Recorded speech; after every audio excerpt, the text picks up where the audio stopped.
Well, welcome to class number 5 of our 10-part series on creation and evolution. At the rate we're going, it's going to take a long time to cover all the material.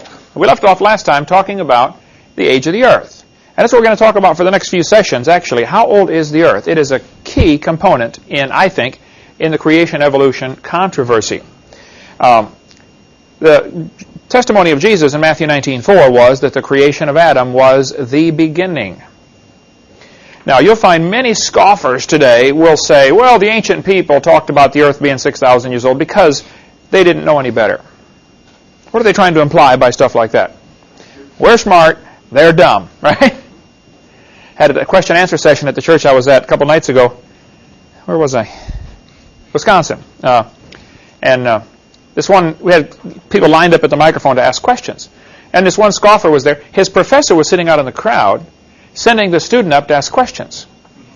And I would be sweet and kind, but I'd just, blow the student out of the water, as my answers. And he'd go back, and the professor would put his arm around him, and, you should have said this.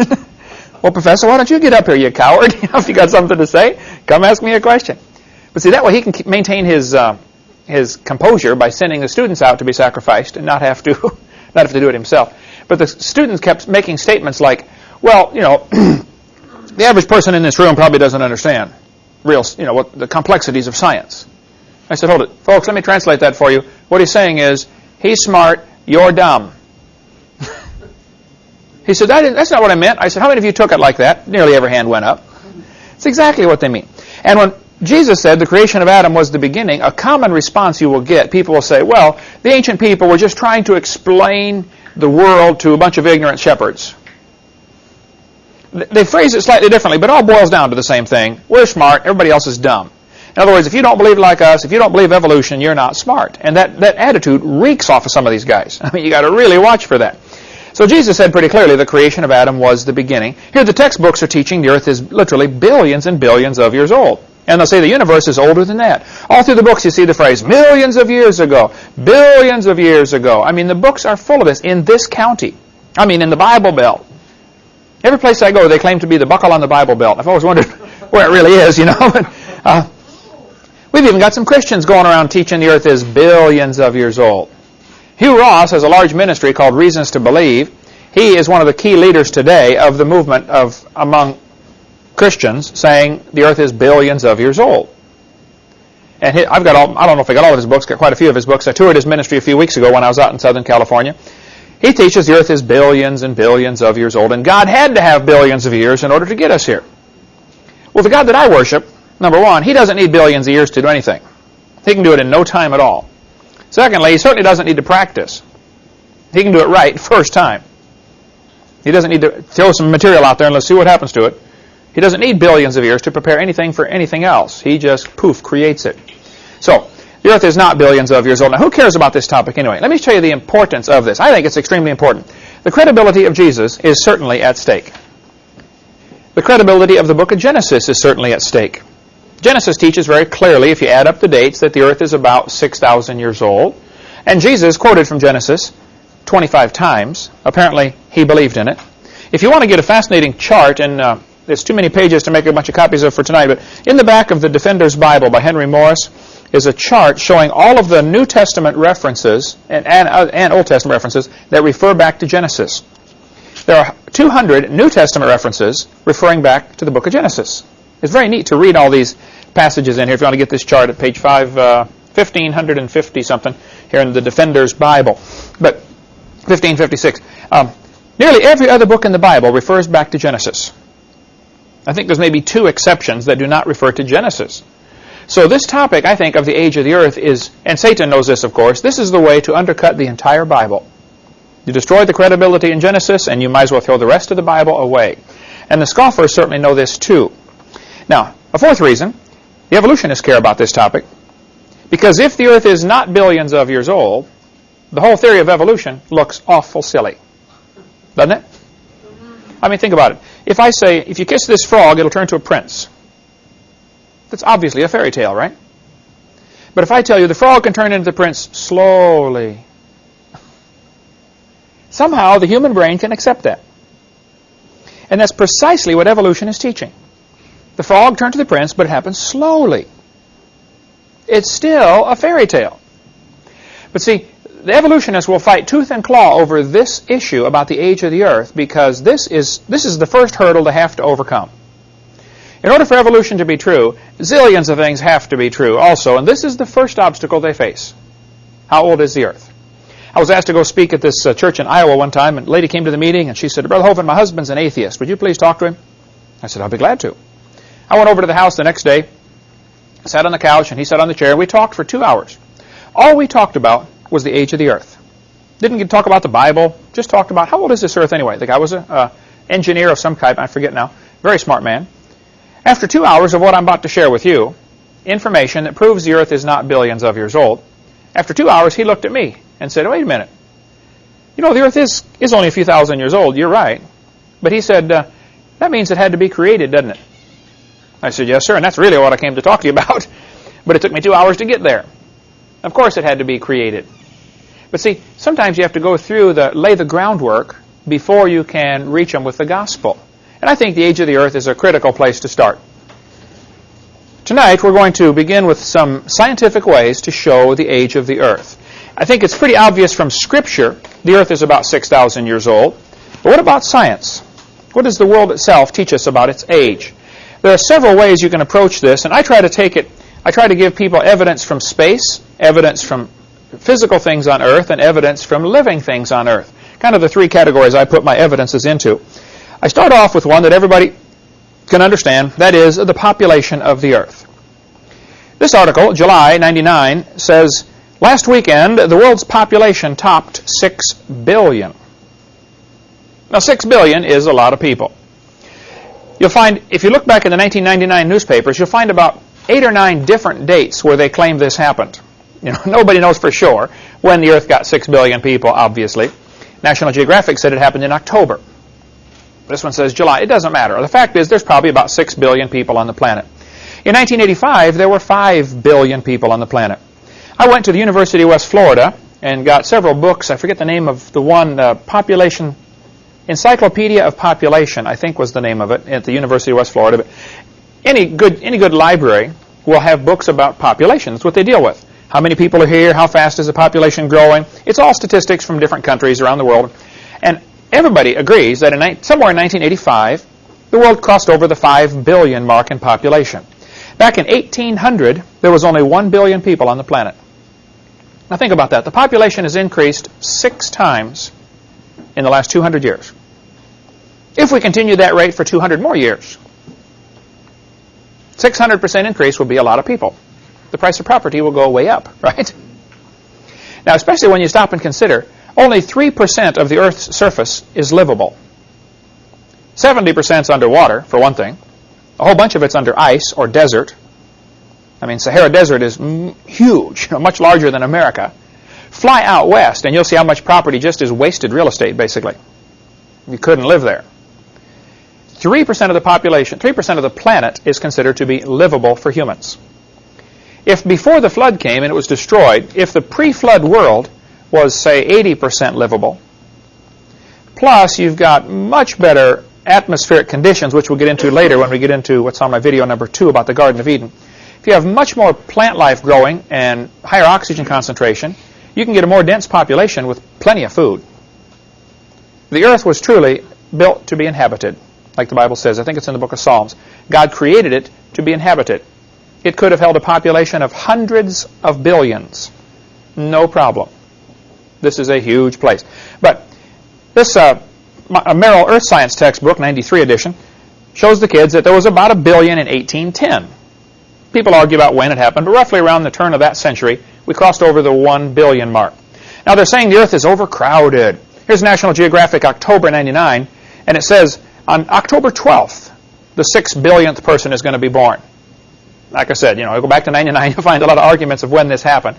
But somewhere in 99, we probably crossed over the 6 billion mark. Now, this issue of the population of the earth was a great motivator for Charles Darwin. I want to pass out this sheet to you here. Everybody take one of these and pass it on down. This is a copy of some of the pages from Henry Morris's book, The Long War Against God. If you want some great supplemental reading, Did we ever order this one to add to our catalog? We should, Dan. This is awesome. You can get it through our ministry. I read this years ago when I just was getting into the creation movement, and this book had a very profound influence on me. He lays out the history of evolutionary thought. Now, I feel like he kind of went backwards. He starts with the present. Who's teaching evolution now? More. Okay. He starts with the present and kind of goes backwards in time. So I did a couple of audio tapes on the history of evolution, 2 hours long, on the same kind of information. Who's teaching this stuff? Who influenced who anyway? Where did this idea of evolution come from? And only I started with the Garden of Eden and went the other direction with my audio tape. So you can still get those tapes from our ministry called the History of Evolution, 2 audio tapes for $3 each if you want those. Well, we cover most of the information in here on audio form. You can listen to it in the car. Can we go back one slide? Sure. And because this is a question that I, too bad, just had about the question mark right over there. Question above the flood. According to the graph, it would look to be about 1 billion. Yeah. Nobody has a clue how many people were here. Nobody has any idea. All you can think of is they're probably having much larger families. If you have infinite food supply, no reason to limit the family, and living for 900 years, there's no reason to not have 100 kids per family.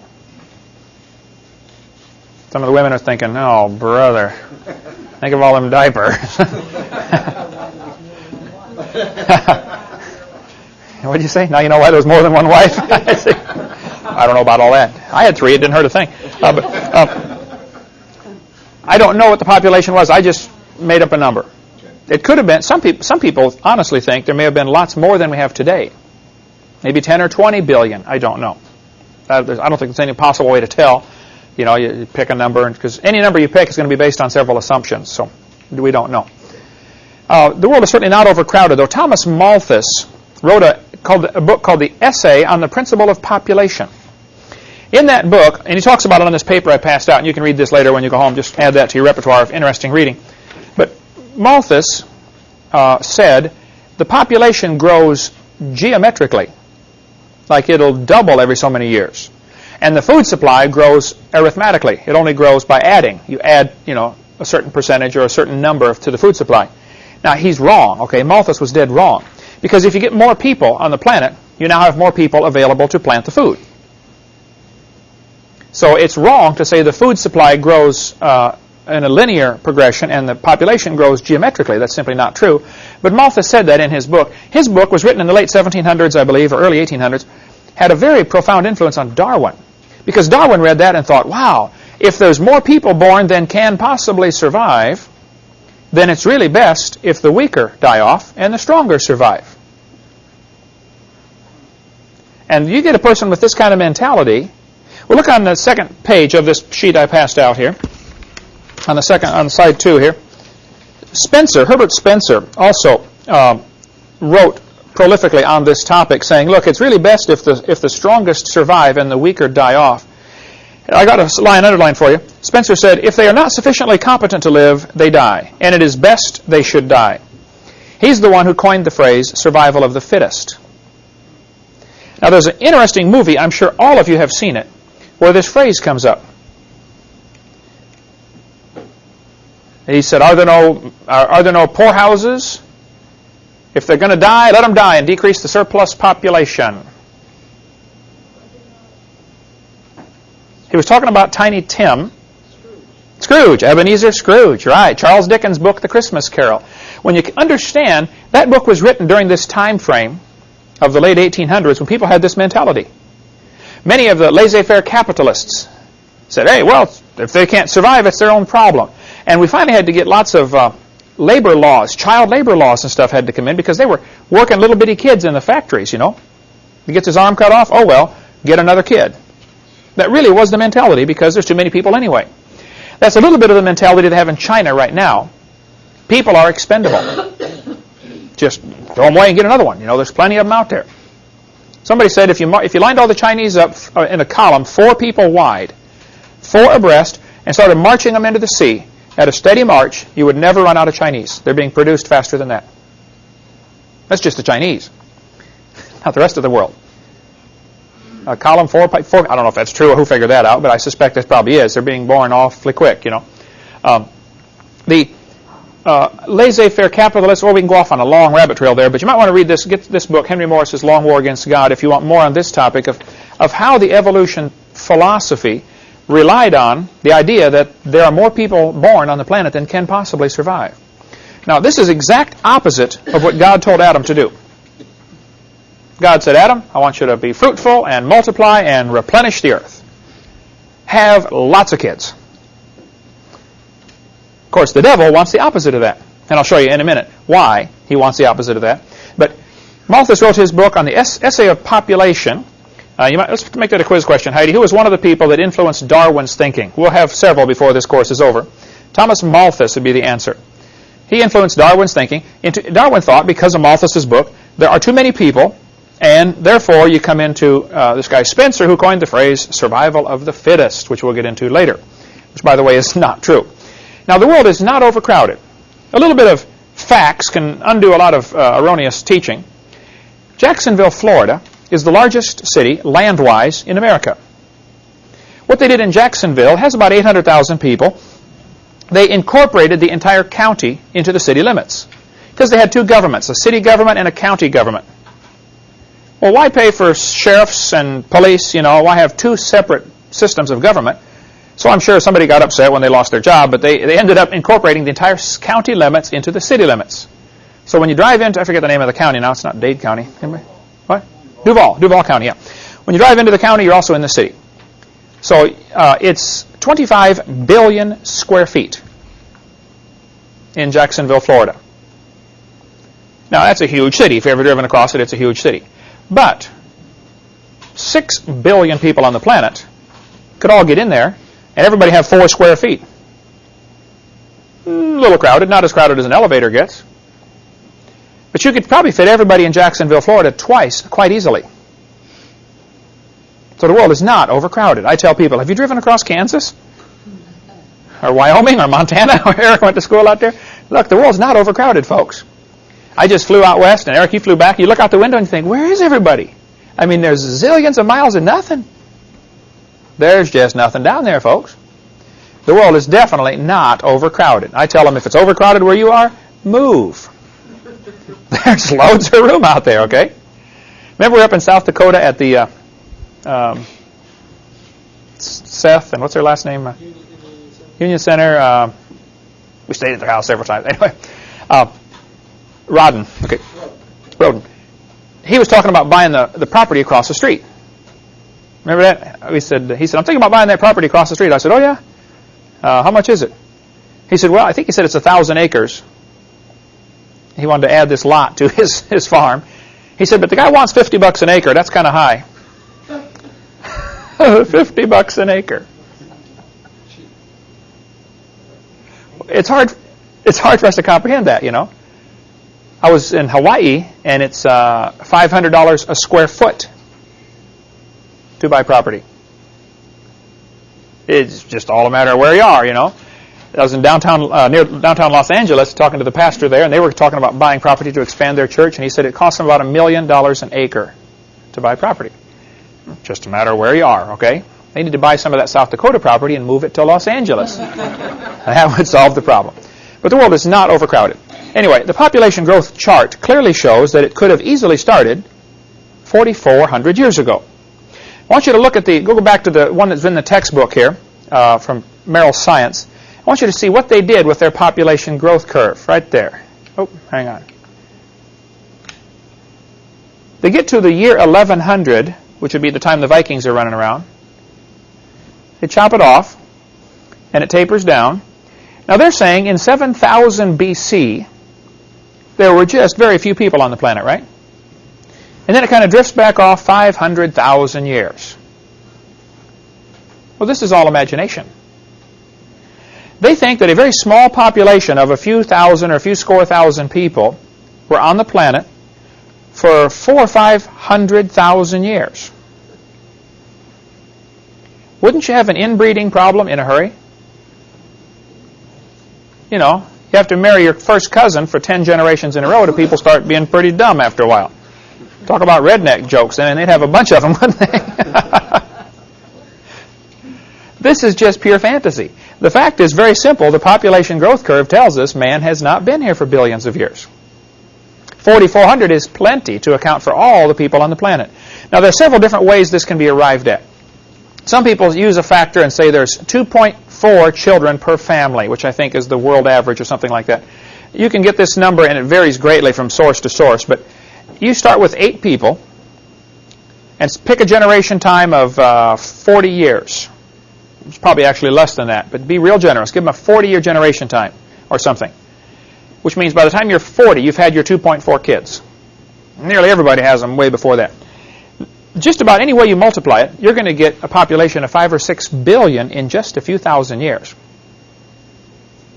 If it weren't for wars and famines and pestilence and stuff like that, it would be much greater. During the Great Plague in England or Europe in the 1300s, about a third of the entire population died. It's all because they were not obeying God's law about sanitary disposal. We got a whole videotape on the Bible and health. You might want to get on that.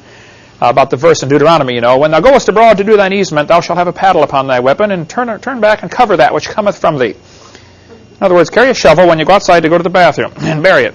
Okay? Of course, in America, we don't have many problems with this because we have very strict sanitary laws. But in other countries, they have serious problems with diseases because of the lack of sanitation. And in the 1300s, people died by the millions because of the lousy sanitation. They had open sewers running through the street. You don't flush the toilet, you dump the bucket into the sewer, and then hopefully it flows downhill to somebody downstream. Yeah. Like the cowboy humor they saw, don't drink downstream from the herd, and don't squat with your spurs on and all that kind of stuff. But it was just simply a disobedience to God's word that caused that. But even though nearly a third of the population died in just a few years span, the population caught right back up. Just in a short time, it jumped right back up where it was before and surpassed it. Well, for one reason, the infrastructure is already in place. If you've already got houses built, nobody living in them, you can now afford to have more kids and bigger families and easier living conditions. And fields have already been plowed and cleared, so it's much easier to take over new territory for farming. So it didn't affect the population much, surprisingly. Probably within 100 years, it was the blip in the scale was totally forgotten. At the time of Jesus Christ, most experts agree there were about 250 million people on the planet. 250 million. This chart will be in your seminar notebook here that you got with the course, showing this population statistics. Now, you'll find people that argue about the exact number, and there is no way to tell the exact number. There were several kings and leaders who took a census of their population. Why was Jesus born in Bethlehem? They had to go to Bethlehem for the census, right? So it was a common thing to count your people even back then. And people have done research on this and say probably about 250 million, which is 250 million people at the time of Jesus Christ. Now, if man had really been here for 3 million years, the population would have grown to where we would have about 150,000 people a square inch. And I have some skeptics, believe it or not, that write me letters and get mad at me and say, it would not, it would only be 120,000 per square inch. Well, you numbskull, you're missing the point, okay? The fact is, of course, that would depend on what you're using for a multiplier, how many kids per family, et cetera, et cetera. But the fact is, the world simply is not overcrowded, and it is not billions of years old. The population growth curve demonstrates that. Now, whether we like to understand it or believe it or not, there are an awful lot of folks in our country and around the world that have the evolution philosophy. Now, if evolution is true, then only the strongest have a right to survive. And it really would be best to eliminate the weakest. Now, this is the exact type of stuff Hitler told his people. The strongest should survive. It's really best to get rid of the weaker ones. And obviously, we Germans are the strongest, so therefore we should kill everybody else. That was the mentality that motivated Hitler and Pol Pot and Joseph Stalin and, pick your evil leader through history. Many of them had this philosophy that there are too many people and we need to get rid of the weak ones. The New World Order, and there are many of our American leaders are involved in a drive toward a one-world government. It's probably led by the elite group called the Council of 300.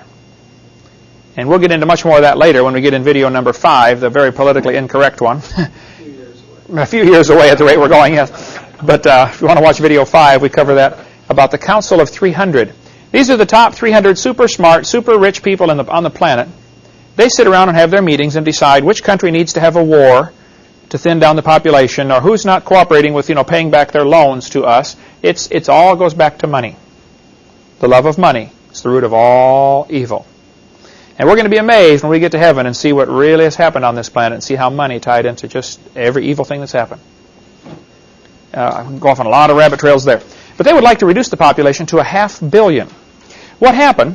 Back in Genesis, this is really the first prophecy. Put that down as a quiz question, Heidi.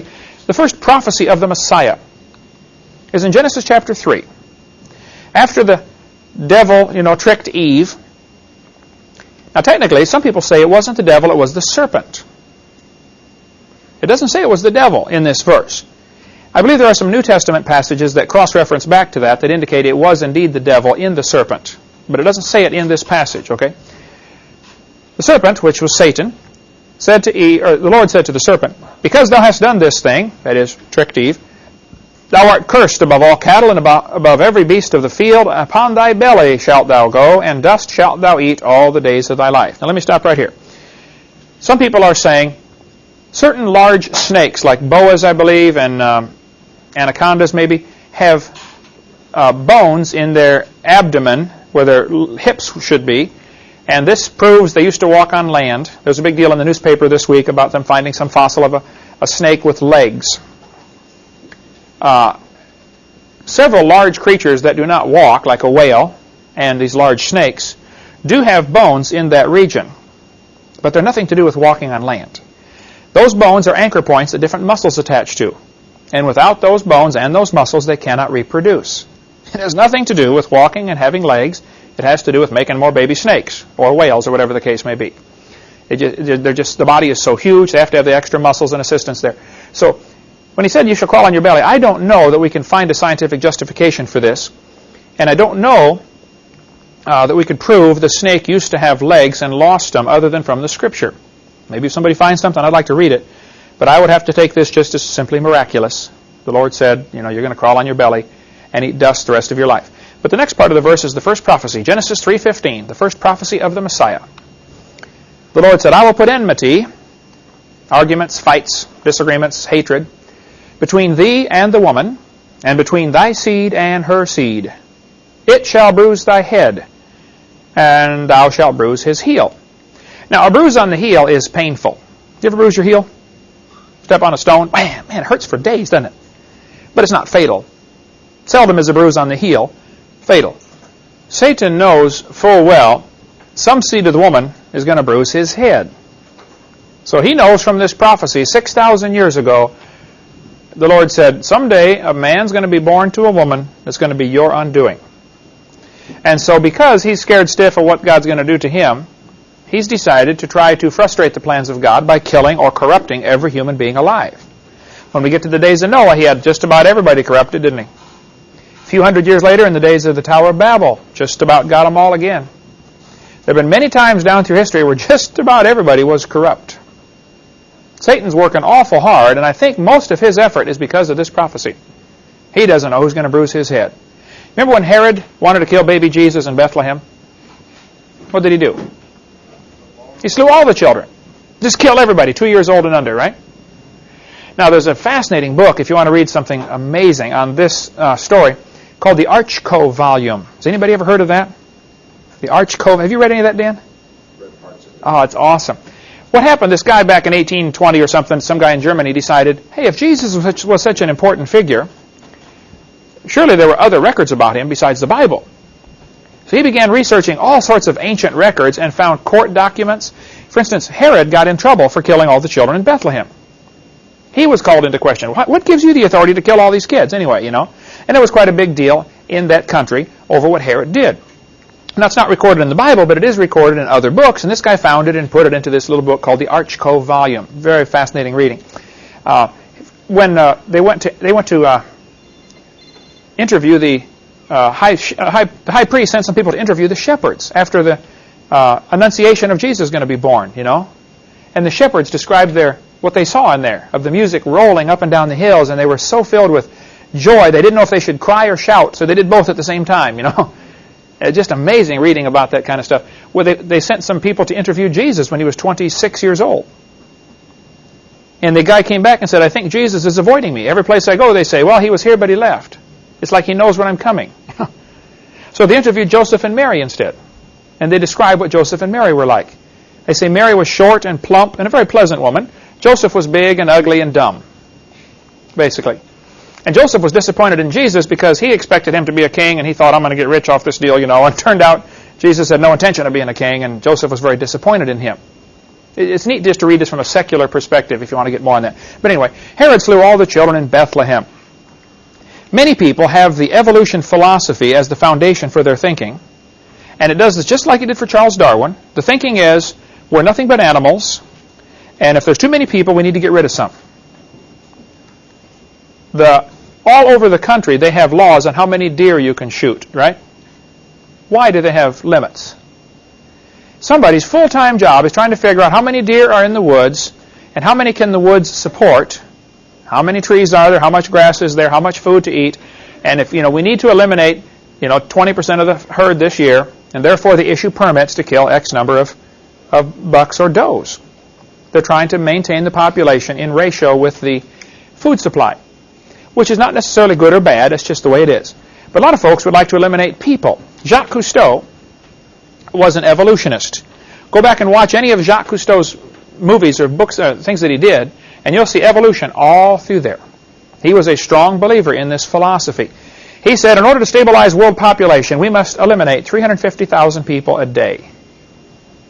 That's at the United Nations Development Fund for Women. We want to develop the world, we got to eliminate 350,000 people every day in order to save the planet. Have you seen those bumper stickers, save Mother Earth? The Earth is not your mother, okay? But that's this mentality. Charles Worcester said when they were arguing about banning DDT as a pesticide, now there's no question DDT is harmful. I think that's the one that thins the eagle's eggs and the bird sits on them and they crack and therefore the baby dies. But one of the arguments in favor of banning DDT was people are the cause of all the problems. We have too many of them. We need to get rid of some of them. And this ban of DDT is as good a way as any.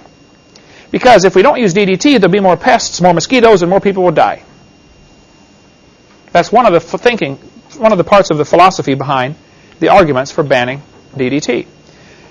This quote says, the world has cancer and the cancer is man.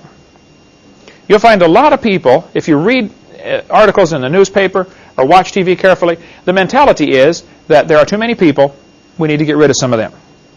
The weaker should be killed off. Ted Turner, president of CNN, Communist News Network, I tell everybody.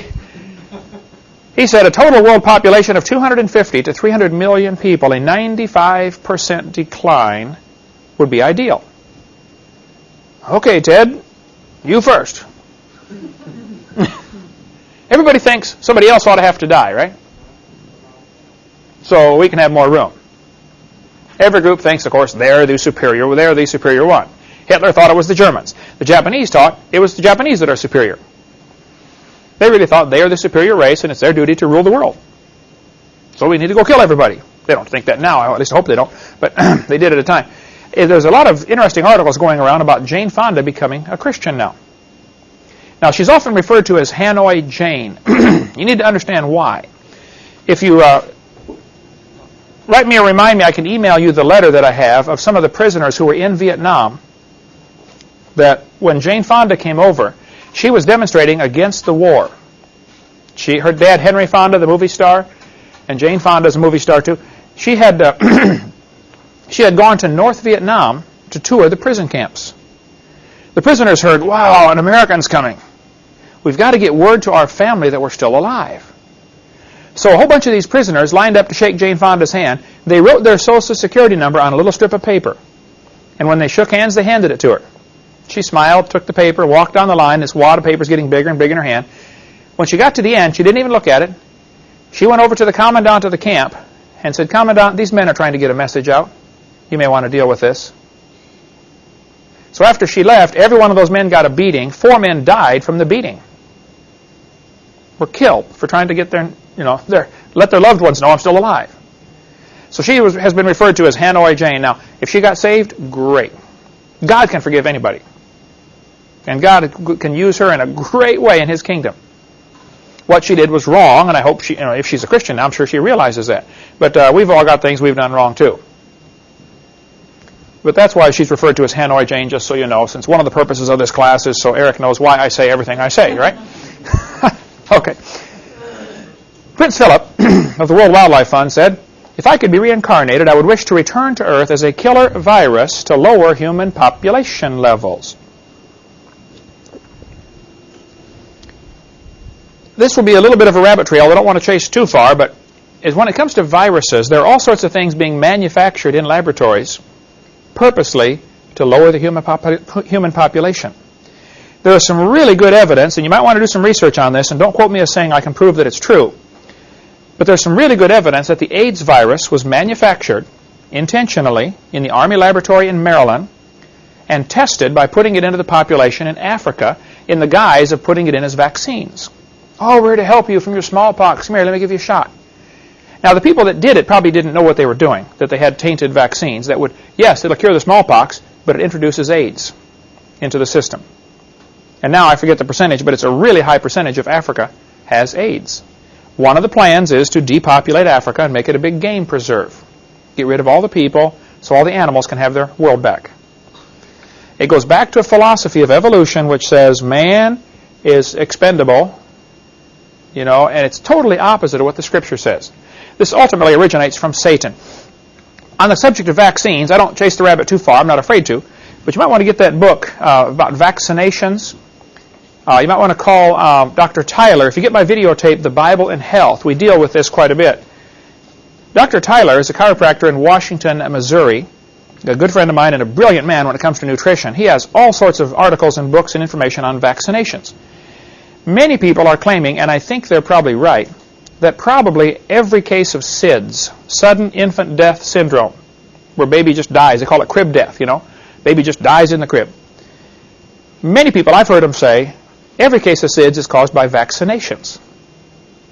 Dr. Tyler, on the video, The Bible and Health, he goes through all sorts of stats and charts and documentation of where this information is coming from, that Alzheimer's disease is probably caused by vaccinations because they use such a high dose of formaldehyde as part of the carrier for the vaccination. When they give you a vaccine, they're putting formaldehyde, and it's high in aluminum. And for years, people have known that aluminum builds up in the system and is one of the key causes of Alzheimer's disease. And they keep looking for, how are we getting this aluminum in our system? Is it the cooking pots we're using? Is it the aluminum coffee pots? Is it, aluminum things we're cooking with, or aluminum cans for Coca-Cola? Well, the amount you get from a Coca-Cola can, the aluminum that gets into your Coke, is real close to zero. That's gigantic doses of it put right into your bloodstream through the vaccinations. And of course, now if I were the devil and I wanted to kill everybody on the planet, I would have all sorts of ways going at the same time to accomplish my goal. I'd try to destroy people physically, emotionally, spiritually, financially, every way possible. It's a multifaceted attack on us. He's after us. He hates us. He hates everybody. Now, he's got some of these super rich folks thinking they should reduce the population to 500 million. What they don't know is when he's done using them, he's going to kill them also. They think we need to get it to 500 million. He thinks we should get it to 0. He's trying to avoid the fulfillment of that prophecy. The seed of the woman is going to bruise his head. Now, when Jesus died on the cross, that was a bruise to the heel. He thought it was fatal, but he came back alive, didn't he? The death on the cross was probably the bruise on the heel, and someday we're going to see Satan cast into hell. Outside of Elberton, Georgia, between Atlanta and Greenville, 7 miles north on Highway 77. Did you go by there and see those, Eric? Who was it? Mike went? No, Jeremy. I performed the wedding for Jeremy out here in the yard. He went by and saw him. I got a picture of Jeremy standing by the Georgia Guidestones. The Georgia Guidestones, here they are right here. There's Jeremy standing at the bottom. These are huge granite slabs set up. The reason they chose this place, the Cherokee Indians used to own this property. They called it, I forget the Cherokee name, but they called it the center of the universe. Now, probably everybody thinks where they live is the center of the universe, but the Cherokee Indians thought this was the center of the universe. And if you look at the top left-hand corner, it says this is set up by Arthur C. Christian, a pseudonym. Pseudo means false. Pseudonym is a false name. Some guy came to town with a pocket full of money, went to the granite quarry and said, I want these slabs cut, I want this written on here, and I want you to put it up over here, paid for the whole thing, and disappeared. He called himself Arthur C. Christian, and he admits it's a pseudonym. This is not my name. Lots of folks have researched this and come to the conclusion this was a Masonic lodge. The guys who were behind this were in the Masonic lodge. Now, certainly not all Masons are bad. We'll get into more on the Masons later. The average Mason doesn't have a clue what he's in. He thinks he's in a do-gooders club, and they do an awful lot of good. It's only those that get to the top finally figure out we're in a satanic organization. And it really is satanic, but they won't know that. And they purposely try to bring in Christians into their organization, pastors, just so they get a good image for the community. Because there's a secret club inside that secret club. And the average Mason doesn't know about the secret club on the inside. But anyway, I can't prove it's set up by the Masons. This is what the research has shown. They say the Masonic, some Masons sponsored to have this done. But on the Georgia Guidestones in 12 languages, it says, commandment number 1, maintain humanity under 500 million. That's a $500 million. Now wait a minute. There's already 6 billion on the planet. How are you going to maintain it under a $500 million? Well, it looks to me like somebody has to go, right? A whole bunch of somebodies have to go. If you want to see all 10 of the 10 commandments for the New Age, they're listed on radioliberty.com, is a great website, and also, I forgot the www, but cuttingedge.org is a good website that deals with this type of thing, of these guys who have plans for their new world order. In the center, there's a slot. I'll back it up here. You can see right above Jeremy's head, right beside Jeremy, there's a black line there. That's a slot cut in the granite. On June 21st, at summer solstice, when the sun's as high as it's going to get above the equator, it shines through that slot at high noon and focuses on a dot down on a piece of concrete or something. I don't know what's on the dot, but it's all the symbolism stuff, sort of like Stonehenge and the Great Pyramid and all this same kind of stuff. But there's the Georgia Guidestones. If you're ever driving through there, Eric, stop and see that. So get your picture next to it. We'll put you there. The population today, though, is about 6 billion. It's over 6 billion. And it indicates man has not been here for millions of years. So this is the first one of the evidences I use that the Earth is not billions of years old. The population simply doesn't support the idea. Keep in mind, the evolutionists must have billions of years, and it isn't available. So let's take a little mini quiz. It won't count for a grade. What was the population in 1800? 1 billion. At the time of Christ, what was it? 1/4 of a billion. Well, it's right there on the chart here. When did we cross over the 5 billion mark? 1985. 1985, right. Nobody argues about these dates. 1962, 3 billion. Now, this is an interesting thought. This certainly couldn't be proven, but it very well could be true. How many of the people born in 1930 are still alive? Quite a few, right? They're 70 years old. It has been said, I don't know that you could prove it, but it has been said there could be more people alive today than there are people that are dead today. The cum total population of the world ever that's lived and died could be less than 6 billion. I don't know, but that's an interesting thought. When you stop and put that together, say, wow. Talk about an opportunity for the mission field. We have more people to reach now than ever before. Certainly more. We can reach more now than Paul did and Peter did. And we have better ways to do it. You can preach on TV and it goes all over the world. Or via the internet. And I think we ought to use every available means to reach every available person. Okay. Take a couple more facts here about the population, about the age of the universe. And then we'll quit for the day. The galaxies, the stars are generally in big clusters called galaxies. What galaxy do we live in? The Milky Way galaxy, right? Which is why if you look in the sky a certain direction, you kind of look through the side of our own galaxy, and it's kind of all white, like a milky stripe across there, because it's zillions of stars. The stars in the middle are going faster. Now, the star itself, you can't tell if it's spinning or not, but it's moving in a circle around the center of its galaxy. The stars in the middle go faster than the stars at the outside. So the galaxy is slowly winding up. The center ones are going to go faster, and it's going to spiral, it's going to twist itself in, and that's what causes the spiral arms. But this can only happen for a short time. Can't happen for billions and billions of years, because if the stars were all moving different speeds, pretty soon you wouldn't have these arms anymore. It would be just one big, smooth, homogeneous mass. You might want to get the book In the Beginning by Walt Brown. He gives the details on this and references of where you can find the proof of this. Page 23 and page 30, he deals with a lot on this. That's a fascinating book. Now, Walt Brown doesn't agree with me on a couple things, on the canopy theory and stuff like that. I'll straighten him out someday. But he's just a brilliant man, and it's really an awesome book. I'd recommend that. Yes, sir. Do you think the book In the Beginning is better than the other book, Sail on Myself? It's a Young World by John Morris.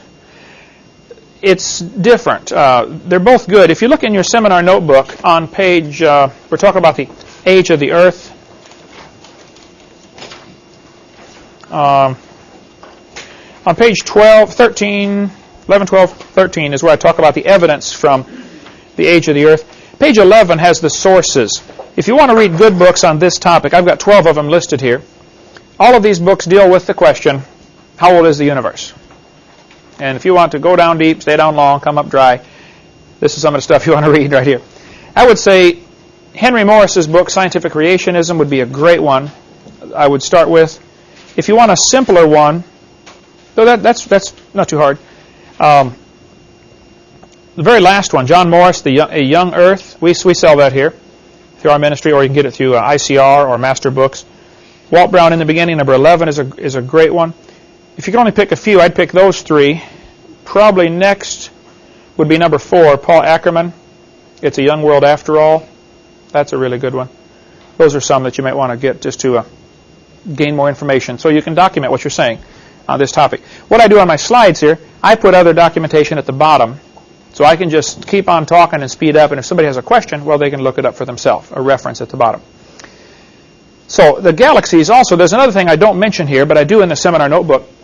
Not only are the galaxies themselves spinning and closing in tighter, and the arms should be disappearing, but the clusters of galaxies, you got 10 galaxies all clustered together. Together is a relative term. They're a long ways apart. But they're spreading out. The galaxy clusters are expanding, which proves they haven't been moving for billions of years. I'm real cautious. Eric, in the early days when I was doing my seminar, I would quote a number. And I would say, this proves the galaxies have to be less than 1 billion years old. And some of the skeptics who don't seem to see the forest because the trees are in the way, they will say, oh, it's not 1 billion, it's 1.5 billion. You can't do your math. And they would pick on the number and still miss the whole point. So I'm real cautious now to not give specific numbers when I go through these proofs of a young earth. And nothing proves the earth is 6,000 years old, except the Bible. That's the only way you're going to get 6,000 is from this book. Now, there's ways you can limit it to less than billions, but the only way you're going to get 6,000 is right here. Red stars, they call them a red giant star. Now, I have to stop right here and say, you get the biggest telescope in the world, you look at the closest star, you cannot tell how big it is. All you see is a dot. So I think it's probably true that red stars are larger, but we don't know that for positively. All the astronomers say the red stars are larger. How do you know that? Well, we think it's larger. Well, okay, maybe it is, and it probably is, but I'd be careful about being dogmatic about that. You cannot see the size of any of these stars. You can't even see a star.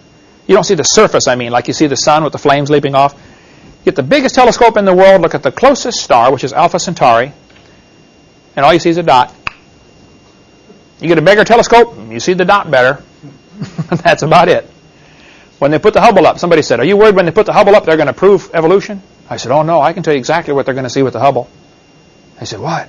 I said, they're going to see more stars. That's what they did too. It's neat to go out at night and look at part of the sky, let your eyes focus on it, and all of a sudden more stars start appearing, and then get a telescope and put it up there. And like, wow! Things that you thought were just a few stars, all of a sudden now that little dot is an entire galaxy of billions of stars. It's unreal. I've got a video clip I need to add in here I'll put it in part 7 probably. Somebody did that. They took a video through a telescope as they were zooming in. And what looked like just a few stars, all of a sudden these stars became entire clusters of galaxies, and it's blow your mind. It's so beautiful, I hope when we get to heaven, the Lord allows us to travel at the speed of thought. All you got to do is think about being somewhere. I'm glad students can't do it now because they'd be in and out of the room all the time, you know. I think I'm at the beach. Hey, come on back. Of course, at the speed of thought, some people would go pretty slow, come to think of it. But you know a few of those, do you? Okay, textbooks say that red giant stars slowly evolve into a white dwarf star. Now, it seems to be true that red stars do change to white stars after a while. And they've got a whole series set up of how this happens. And if you take an astronomy course, they'll go through all the go down deep, stay down long kind of stuff on how stars burn up a certain amount of heat and they get rid of a certain amount of critical mass and then they collapse on themselves and expand. And they've got all this stuff all theorized. I wouldn't argue with them. Maybe it's all true. I don't know. I don't think they know either. However, they're going to say to go from a red star to a white star takes hundreds of billions of years. Or billions of years. This textbook says, if you look in the lower left-hand corner, it may take 100 billion years, or 10 billion years, or just a few billion years. The average size star, like our sun, would be in the middle there. They're going to say it takes, in 10 billion years, it'll change to a white dwarf. And they've got it all figured out how the sun, when it burns up a certain amount of fuel, it no longer has enough gravity to hold it together. So it'll swell up, like a marshmallow does when you get it hot over a fire. When it swells up, then it collapses back on itself, boom, and turns into a little tiny white dwarf star. And then that explosion, all that process is where the nova and supernova comes in. The star explodes. And they say the sun is going to swell up as big as the Earth's orbit, and we're all going to be fried in about 10 billion years. Oh, you better get a life insurance policy now, you know. Anyway, I doubt that's going to happen. But the stars do change. And yet, all of the ancient astronomers, if you go back and read the records, yes? You don't doubt that it's going to happen. You know it's not. It's not going to happen, period. God's heaven and earth, well, heaven and earth shall pass away, but my word shall not pass away. So maybe he will let that happen that way. Interesting verse when it says the sun is going to scorch men in the book of Revelation. They'll be scorched with a fervent heat. Some Bible scholars will say, see, that's the beginning of a supernova. The sun is swelling. Well, it could be, or it could be the atmospheric conditions are different, you know. Just changing the atmosphere would scorch everybody here. You don't have to make the sun larger. Go to Sahara Desert, you want to get scorched, you know. 130 degrees, that'll scorch you right now. This idea about red stars changing to white stars is probably true. But all of the ancient astronomers referred to Sirius, which is the brightest star in the sky. If you go out on a cloudless night, other than the planets, which appear even brighter because some of them are, you know, so much closer, the brightest star is the star Sirius. Now, it's not the closest star. It's the brightest star. Everybody referred to Sirius as a red star. In you know, the ancient astronomers did. Today, it's a white dwarf star.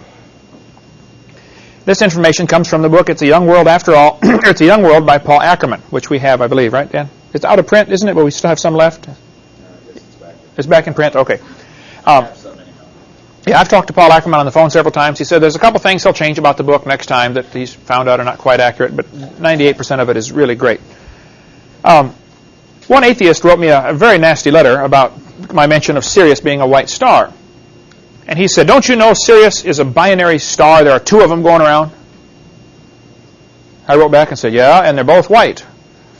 So what's your point? It appears to be a binary star, two stars spinning around each other, and they're both white stars.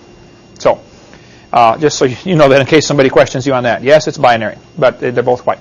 Okay, let's move in now. Instead of from stars, though there's lots of evidence from space that the universe is not billions of years old, let's move in just to our solar system. Two different words you need to be careful, Eric, not to confuse is the universe and the solar system. Solar system is just our 9 planets and the sun. The universe would be everything. All of the stars and planets, etc. Jupiter is a huge planet, but it's cooling off. Estimates are that it's losing its heat twice as fast as it gets it from the sun. Let's see. My very extravagant mother just sent us 90 parakeets, was the way to memorize the planets in order. Mercury, Venus, Earth, Mars, Jupiter, Saturn, Uranus, Neptune, Pluto. And if you want to memorize the distance to the planets, which I made my students do in Earth Science class, just to get a few of them, you can do it as an astronomical unit. It's a quick way to do it. Mercury is the closest one. It's 0.39. Venus is 0.7. Earth is 1.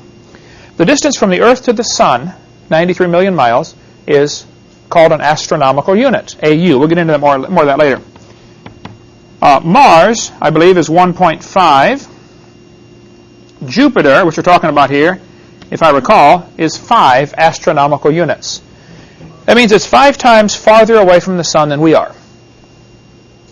If you're on Jupiter, the Sun would look real small and would supply you with very little heat.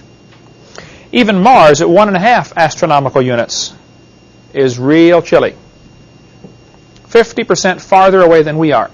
These 4 planets are called the inner planets, and if you put it on a scale, you can do it with a ruler, 0.3, 0.7, 1, 1.5, 5. The next one, I believe, is 9. It goes clear out to 39, which is Pluto. 39 astronomical units away, which is why Pluto wasn't discovered until just recently. You've got to have a really good telescope. And even then, they only noticed there might be another one because one of the inner planets was moving a little bit. In its orbit, it kind of bumped out of orbit. They said, oh, something must be pulling it. And that's how they detected Pluto, because another planet wasn't quite in the exact same spot where it's supposed to be based upon normal orbit. Who cares? Okay, you can get into that in Earth Science class. Anyway, the point is, Jupiter's way out there, 5 times farther away than we are, and gets very little heat from the Sun, and yet Jupiter is still hot. Now, how can you keep losing heat for billions of years? Wouldn't you pretty soon be cooled off? We cover in here evidence from space on page 11. If you want to read more references about this, you can document it. For instance, item number 9, Saturn's rings are unstable, they're breaking up. Jupiter and Saturn are cooling off rapidly. They're losing heat. You can see the reference here. Reference number 5, page 26. That would be from Edward Blick's book, Scientific Analysis of Genesis. Also, reference number 4, page 43. That would be from Ackerman's book, It's a Young World After All. Anyway, the way this works in the seminar notebook is so that you can look up the reference and the page number. It's kind of written right in here. It's a little different way to footnote, I know, but it's very fast and efficient. That's the way I use. It's not probably the standard way, which I very seldom have cared what the standard way is for anything. So, right, Dan? That's true. So the references here, that's how it works with your notebook. Jupiter has a little moon called Ganymede. It's not really that little. It's about the same size as the planet Mercury. So this Ganymede is one of the, I don't know how many there are now, maybe 20 moons around Jupiter. It's a lot. One of the moons, called Ganymede, is, as one of the Voyager's space probes went through it, the Jupiter probe, said there's a very strong magnetic field. And all they can figure is a magnetic field has to be produced by the inside core being hot. And to have something that small be that hot, when it's that far away from the Sun, is surprising. A smaller body cools off faster than a larger body. The reason for that is, without going too far down this rabbit hole, your surface area increases in proportion to your volume as you decrease in size. Did we erase all that from the last time? No. Here.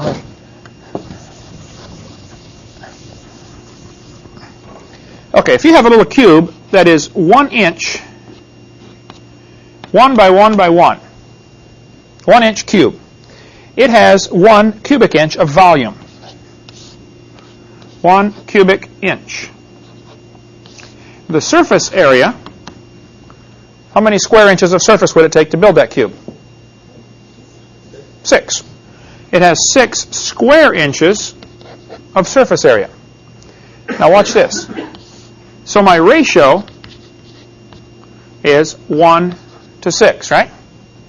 Now let's make our cube twice as big. 2 inches by 2 inches by 2 inches. What's the volume?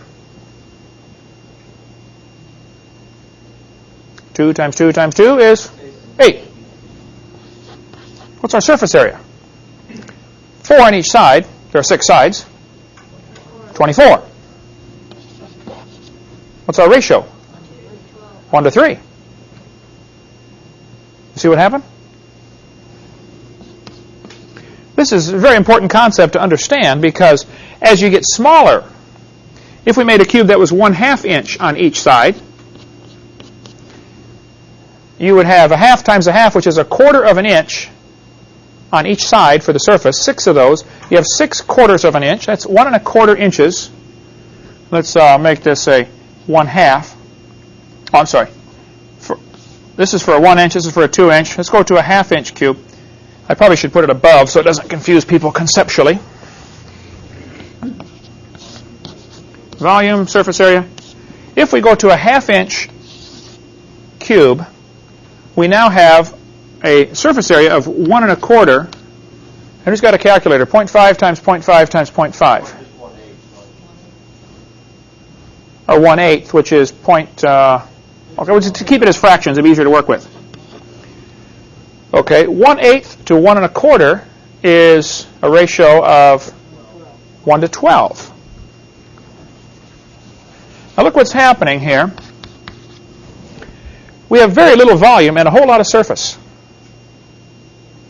As a creature gets smaller and smaller like an ant, pretty soon they have so much surface and so little volume, they fall out of a tree, hit the ground and walk off.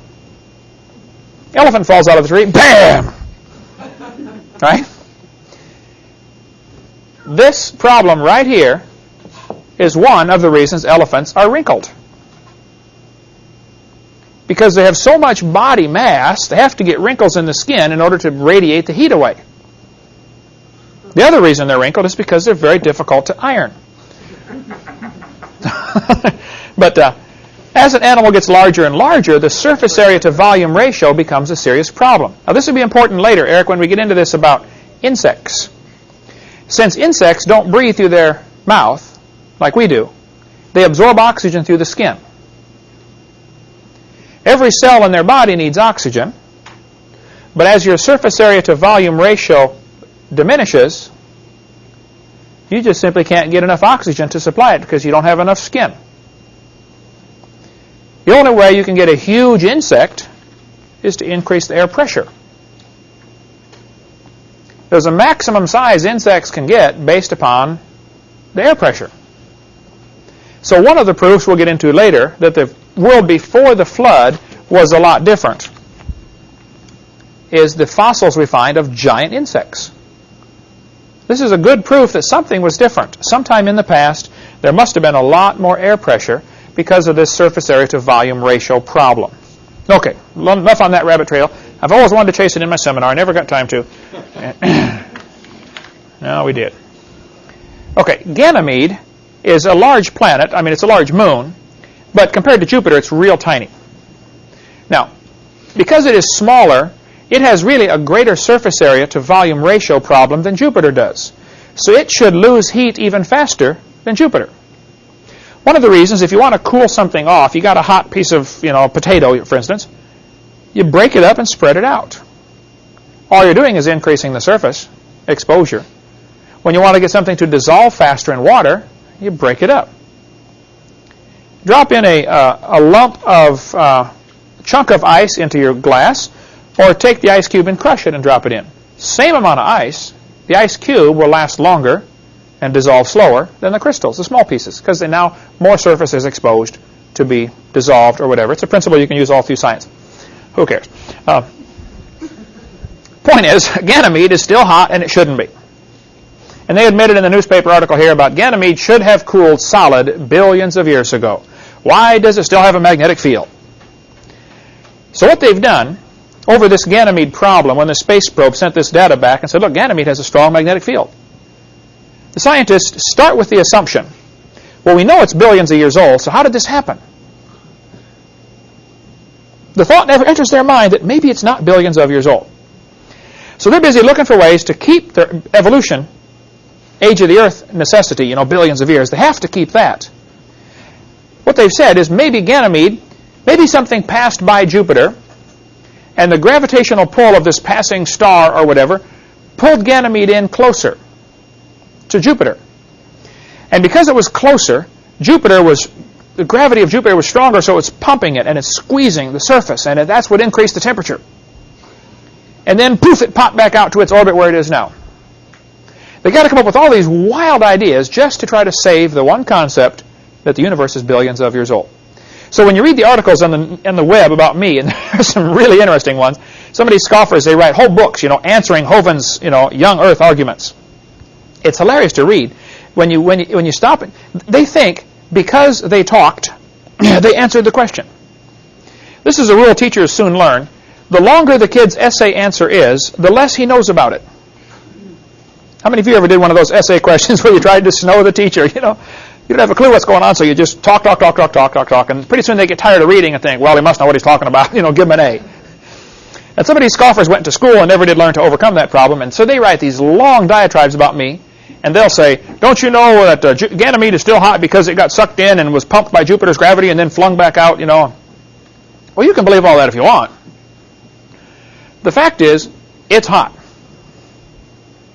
The fact is, you got to do all sorts of mental gymnastics to come up with an answer for this, when there is another obvious possible answer. It's not billions of years old. That's the simplest, most logical answer. It's not billions of years old. But I will tell you, to everyone I'm going to give you here, they do have what they claim is an answer to it. But you got to just read it slowly and carefully, and you realize how dumb most of them are. They just are silly. Yes, sir? The same idea, we used to believe the Earth was the center of the universe until retrograde motion kept getting in the way. Right. It kept going, well, sometimes they move backwards. And Yeah, the circular planets, yeah. The orbits of the planets going epicycles, I know. People get a pet theory, and they just try to hang on to it desperately. We probably all do that. Okay, everybody's blind to their own, problems, but they certainly do that with evolution. They will fight desperately to keep the Earth and universe being billions of years old, because otherwise your frog can't turn into your prince, and you got to have that. Saturn and four planets have rings around them. Saturns are the most visible. We saw them the other night with a telescope. Remember that out there? And it's just like a 2-inch telescope, a spotting scope for the target range. We could see the Saturn's rings. It's really incredible. Saturn's rings are made of rock and ice. Saturn's rings are beautiful as you get up close to them, and there have been several probes have gone by and photographed them, even gone through the rings, and verified they are indeed rock and ice. Extremely cold ice. Now, the reason they're in a ring on the equator, if you had a basketball covered with water and you started spinning it, what would happen to the water? It'd fly off at the equator, wouldn't it? That's the fastest moving point, right. So Saturn is spinning, and you can tell where the equator is on Saturn by where the rings are. 4 planets have these rings. Saturn's are the most visible, these ice and rock rings around them. But the rings are unstable. They're moving around. Different moons are going around Saturn, and some people call them shepherding moons. Each of these moons has a gravitational pull. So you got these moons going around these rings also, and they're pulling these crystals of ice and rock out of their orbit and then dropping them back in. As the moon passes, it loses its gravitational pull. Well, how long can that process stay going and the rings still stay intact? You can't just keep messing it up continually and have it still stay intact. It's a known fact, and there's good information about this in Walt Brown's book, In the Beginning. Got the references right there, page 29 and page 69. He goes through all the details on, the Saturn's rings. The fact is, they're unstable, they're expanding. They can't be billions of years old. So, the evolutionist looks at this, they do all the studies and say, wow, the rings are moving, probably less than 10,000 years old. Then they'll come along and say, see, this proves something nearly hit Saturn 10,000 years ago, got shattered, and got caught in the spin and became the rings. Maybe so. But maybe it's because it's not billions of years old. So their answer to this is a moon or something came by and shattered into fragments, and it's now the rings. And yes, it is less than 10,000 years old. But that doesn't prove Saturn is. That's what they'll say. I had another point on that I was going to make, and I forgot it. In my video number 6, the Hovind theory, where I cover about an ice meteor possibly being the cause of the flood here on Earth. If an ice meteor, and outer space is full of these big comets that are super cold chunks of ice and snow, if one of those came and hit the Earth, or just came near the Earth, or shattered and came through our solar system like a shotgun, fragments of broken ice crystals, that may be where the rings of Saturn came from. They may indeed have been caused, the 4 planets, plus the craters on the other planets, plus the flood here on Earth, might have all been caused in a giant solar catastrophe. Solar system catastrophe. an ice meteor is in my opinion, the most logical candidate. Now, I call it the Hovind theory because I don't know for sure. I look at all the evidence. Hey, seems to fit. I tell people if you have a key and it fits the lock, that doesn't prove that's the key for the lock, but it could be, right? And if you have a theory and it fits all the observations, well, maybe you have the right theory. Doesn't prove you do, but it's better than if your key does not fit the lock. Now you know you have the wrong theory for sure. Evolution. It doesn't fit any of the locks. Okay, let's come in a little closer now. We can look at our planets in space. We can also look at the fact that so many of these planets have really good orbits, almost perfectly circular orbits, egg-shaped a little bit, but amazingly good orbits. And the planets themselves are amazingly round. The moon, for instance, is just almost perfectly a round ball. It is spinning so slow, there's very little bulge at the equator. The Earth is spinning a lot faster, and there's about a 20-mile bulge. The equatorial diameter is 20 miles farther than the polar diameter. If you spin a basketball real fast, it'll flatten out like a frisbee. You'd have to get it really fast. But the Earth is spinning once a day, which flattens it out a little bit, pulls the poles in, sucks the equator out, about a 20-mile difference, which really is nothing compared to 8,000-mile Earth. From space, you can't see that 20-mile difference. The moon is, I don't know what it is, like 1 or 2 or 3 mile difference. It's very little. The moon is spinning once every 29 days. It also goes around the Earth once every 29 days, which is why we never see the other side. As it's turning, it's always facing us. They never see the other side of the moon unless they go out there and take a picture with a rocket or something. But the moon is going around the Earth once every 29 days. The moon is almost perfectly smooth. The theories of how we got the planets and the moon all fall apart. There's the most common theory, I think, probably the most common theory now, is called the accretion theory. They will say the planets formed after the Big Bang, all these particles flew out, and then they all started drawing together because of gravity, and the more mass you get, the stronger gravity becomes, and they start sucking in particles, and pretty soon, you got a planet. Well, you'd have a clump of rock stuck together. What's going to cause it to melt into this perfectly smooth ball? And so their answer to that one is, well, meteors hit, this supplies heat and energy. And that's what melted it. Well, there are some marks on the moon, but the moon is in an almost perfectly circular orbit around the Earth. And it's almost perfectly round. I mean, I don't think that's going to form by an accretion of particles over billions of years. Now, if you want to believe that, that's fine, but that's not science, that's religion. That's what they believe. And that'll be their answer to this one. But the moon goes around the Earth, but the moon is gradually getting farther away. We're slowly losing the moon. It's leaving us. The numbers vary. Now, people argue about this. There's good articles about this here. The impact article from Institute for Creation Research. If you want to get some fascinating reading, these little impact articles, they're just one-page articles. They're 10 cents a piece. And they started them in 1974, I believe. And they're up to number like 350 now. So, for $35, you can get all of the back issues. And it is just amazing reading. I mean, that's an entire course in itself, just reading all the impact articles that they've put out for the last 25 years. This one is impact number 110, published in 1982, August of 82. And you can still, I think you can get some of these on ICR's website, icr.org. But they go through, by Thomas Barnes, was a University of Texas, El Paso. I've spoken there twice, done debates at University of Texas, El Paso. Matter of fact, recently, last month, yeah. He was a physics professor there. He was a young Earth creationist. And they didn't like him because they didn't want a University of Texas professor who believed the Bible. They tried all sorts of things to, ridicule him. He's now, if he's still alive, he's probably in his 80s. But I've talked to him a couple times on the phone. Really gracious man. He wrote this article 20 years ago about the young age for the moon and the Earth, showing that because the moon is getting farther away, that means, obviously, it used to be closer. Now, if you bring the moon in closer, you create a problem, because the moon is what causes the tides. Now, I don't worry about the tides here, even though I'm in Pensacola, because we're 60 feet above sea level. But the folks along the beach worry about the tides, right? I've been to the Bay of Fundy, and where the greatest tidal change, were you there too, weren't you? The greatest tidal change ever recorded during what's called a spring tide, when the moon and the sun both line up, and they're both pulling on the water. It was 103 feet difference from low tide to high tide. The water comes rushing in and out of that bay so fast, they surf in front of it. There'll be a wall of water 4 feet high. You can go up there and pay $5 and get in this big rubber raft. You were right there at the place, weren't you? And they actually, you sit for 3 or 4 hours. It pushes you upriver. And this wall of water, in this raft, just like going through the rapids. First you go out there and you sit in the mud, wait for the wall of water to come, and then they get a bus and bring you in the raft all the way back down to where you started. And here's your $5. But you can go up there to the Bay of Fundy.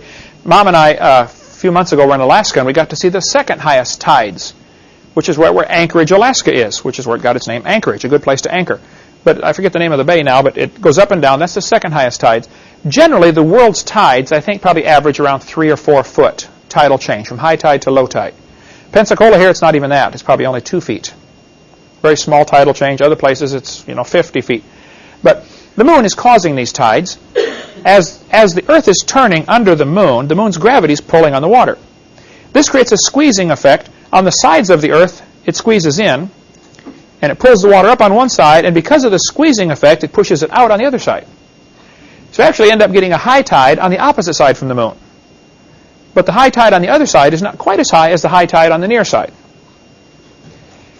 If nothing was moving, just the Earth spinning, you would get a high tide every 6 hours. Or you'd get a high tide, 6 hours later you'd have a low tide, 6 hours later another high tide. It would all be real nice every 6 hours. But because while we're spinning around, the moon is also moving. And so you have 2 motions to consider. So the average is every 6 hours and 25 minutes you have a tidal change. Because in 6 hours, the moon has moved 25 minutes worth in its orbit around the Earth. Who cares, right? Okay. The point is, if the moon were closer, the tides would be higher. And we'll finish this one thought here and close on this. There's a law in physics called the inverse square law.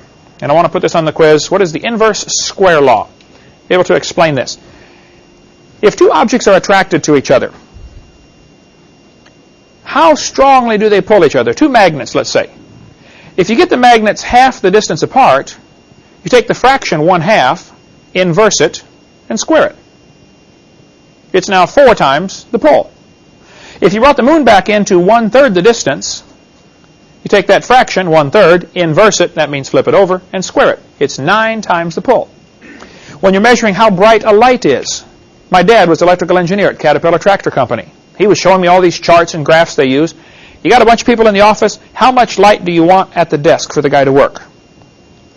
Then you got to figure out how far away is your light on your ceiling, how many candle power does it produce, because if you double the distance, say I'm 5 feet away from that light, and it looks to be as bright as 100 candles. If I went 10 feet away, it'd only be as bright as 25 candles. Inverse, I think that's the right number, is that right? Inverse square? I have to do my math on that, but it would drop off as logarithmically as opposed to linearly. As you get closer to the light, you half the distance, it's 4 times as bright. You half it again, it's 16 times as bright. The inverse square laws, I will cover that in video number 6. They apply when you're dealing with forces involving magnets, gravity, light, and girls. When you half the distance, the attraction is quadrupled. A lot of guys don't understand that till it's too late, and we'll get into more of that later. But this inverse square law says if the moon were closer, the tides would be higher, much higher. The problem becomes worse the farther back in time you go. So the evolutionists have tried to answer this by saying, well, you don't know that the moon has always been moving away at the same rate. Good point. I don't. We do know it was closer.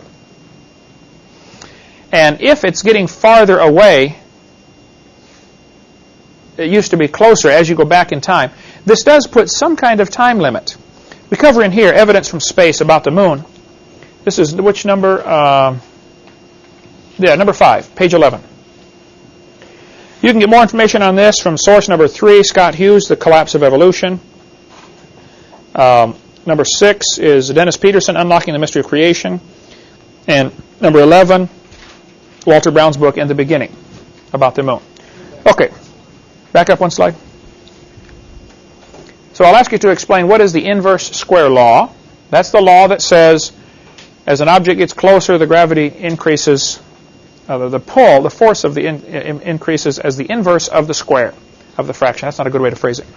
Let's just say it like this. If you half the distance, it'll quadruple the traction. If you bring it into 1/3 the distance, it'll be 9 times the pull. And What phenomena does the moon cause on the Earth? The tides. Put that down. Heidi, is a quiz question. Also, actually, the moon causes what's called a land tide. As we turn under the moon, Pensacola lifts up about 2 inches. The entire city. We don't notice it because all of Florida is going up 2 inches. You know, goes up, goes back down. Called a land tide. Now, if you get a land tide going up and down, this can create stresses on the crust of the Earth a little bit, and can trigger earthquakes, or can increase the likelihood of them happening. Pardon me? How can you tell the Earth is going up? I don't know how they tell that. I'm sure there's ways. Get up there in a helicopter, and that wouldn't work, because then the air is going up too. Maybe it's just been calculated as opposed to just by the mass of the, done theoretically. I don't know that it's actually been measured. Some things are theoretical and, are logically true, but cannot be proven. So that's a good question. Theoretical science instead of empirical science. Okay, so if we ask you on the quiz to name some ways to show the Earth is young, what could you name so far? Quick review. Population. Or I should say, phrase the question, Heidi. Name some ways to show the universe is young, not the Earth. Population shows the Earth is young. That'd be one, would count. Galaxies are spinning. That's another one. And the distance to the moon is increasing. Jupiter is cooling off. Ganymede is way too hot. And Saturn still has rings. Those are 6 we've covered, right? What's that? Tanya, are you griping or complaining? No, I said yeah. Yes. Okay, thank you, Tanya. If you're going to be a Hovind, you have to learn to take ridicule. We get it all the time, right? We gave 6. I'll probably say name 4 ways to show the universe is young. We're going to get into a lot more. Okay? Put that as a question. They're all in the notebook, yeah. I got them all down here, but I just want to make sure I Yeah. had them. For the quiz, we'll say name 4 ways to prove the universe. I wouldn't say prove. 4 factors that indicate the universe is young. Kind of steer away from the word proof. It's not a good word to use. Okay. Any questions? What we covered so far? Great. Dismissed. See you next week.